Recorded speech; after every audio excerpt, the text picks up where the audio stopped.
जय गुरु जी। संगत जी आज ये जो सत्संग मैं आपके साथ शेयर करने जा रही हूँ, ये आपको एक्चुअली अपने ऊपर ना फ़क्र करना बताएगा कि हम कितने भाग्यशाली हैं कि ऐसे देश में हमने जन्म पाया है जहाँ साक्षात ईश्वर का होना हम अनुभव कर सकते हैं। जगह जगह, चाहे यहाँ की नदियाँ हों, चाहे यहाँ के शिवलिंग हों, हर जगह ईश्वर हैं संगत जी। और ये सत्संग जो मैं अभी आपको बताने जा रही हूँ, ये हाल फिलहाल की ही घटना है।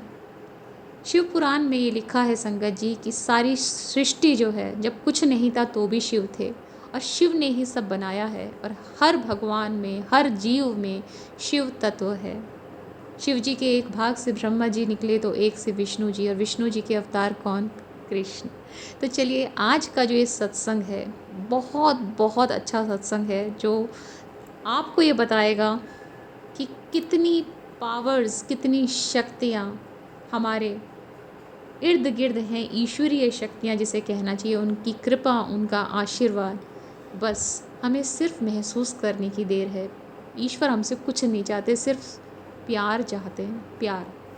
तो संगत जी, वृंदावन हम सब लोग जाते हैं। हम ये कहते हैं मैं वृंदावन गया, मैं वृंदावन गई। कोई नहीं जाता जब तक कि कृष्ण जी का बुलावा ना हो। भगवान सारे एक हैं, धर्म सब एक हैं, ऐसा हमारे गुरु जी कहा करते हैं। तो संगत जी, जब भी हम वृंदावन जाते हैं हमें वहाँ बुलाया जाता है, कृष्ण जी बुलाते हैं। और जो कृष्ण जी के प्रिय होते हैं वो बरसाने भी जाते हैं, क्योंकि उन्हें राधा रानी बरसाने बुलाती हैं। तो संगत जी, राधा रानी का वहाँ पर एक महल है जहाँ पर एक अट्टारी है, और उस अट्टारी के पास नीचे को जब उतरते हैं तो एक समाधि है। और समाधि किनकी है? गुलाब खां की सब समाधि है। ये गुलाब खां कौन है? राधा जी की अट्टारी पर राधा जी का भजन कीर्तन हुआ करता था, और ये गुलाब खां जो हैं ये वहाँ पर सारंगी बजाया करते थे। और उनकी एक बेटी थी, क्योंकि उनकी पत्नी नहीं थी, देहांत हो चुका था, तो वो बेटी उनकी सारंगी पर नाचा करती थी। और पूरे दिन ये वहीं रहते थे अटारी पर। तो यही उनकी जीविका का एक माध्यम था, स्रोत था। ऐसे ही वो पैसे कमाते थे और बदले में उन्हें प्रसाद भी मिलता था, और वहाँ वो भोजन भी किया करते थे। तो पूरा दिन उनका उसी अट्टारी पर निकलता था।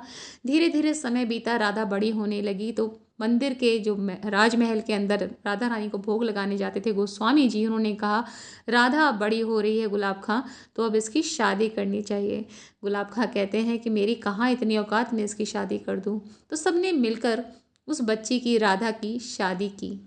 तो संगत जी देखिए आप, गुलाब खां और उनकी बेटी का नाम राधा, उसकी शादी सबने मिलके की। तो अब गुलाब खां उसके वियोग में पागल सा हो गया, सारंगी बजानी छोड़ दी और बस रोता ही रहता था दिन भर, राधा राधा राधा राधा। एक दिन वो गायब हो गया, उसका किसी को पता ही नहीं चला वो गया कहाँ। काफ़ी दिन निकल गए, सबने सोचा कि परेशान हो गया था, पगला सा गया था बच्ची के जाने के बाद, हो सकता है मृत्यु को प्राप्त हो गया। और लोगों ने जब काफ़ी समय तक वो लौटा नहीं तो उसकी समाधि वहाँ पर बना दी, क्योंकि बहुत प्यार करता था, सारंगी बजाता था, पूरा जीवन उसने राधा रानी की अट्टारी को दे दिया।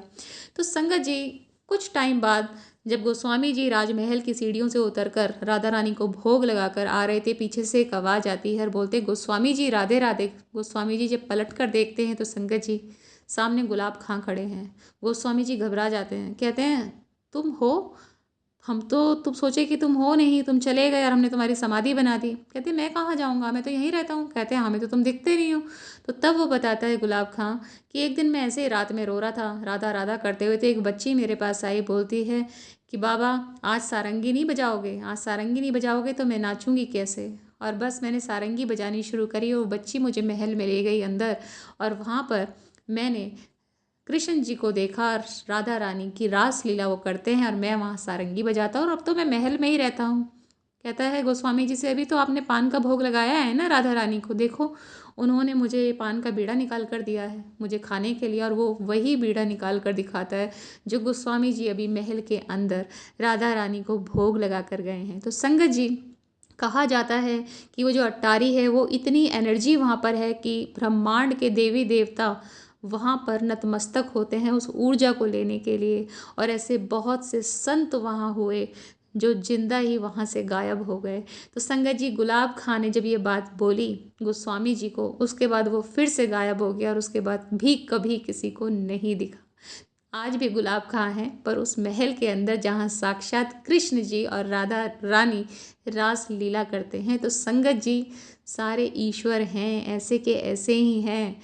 बहुत पुण्य वो आत्मा होती हैं जो जिनको वो अपने करीब रखते हैं और अपने दर्शन देते हैं। जय गुरु जी, शुक्राना गुरु जी।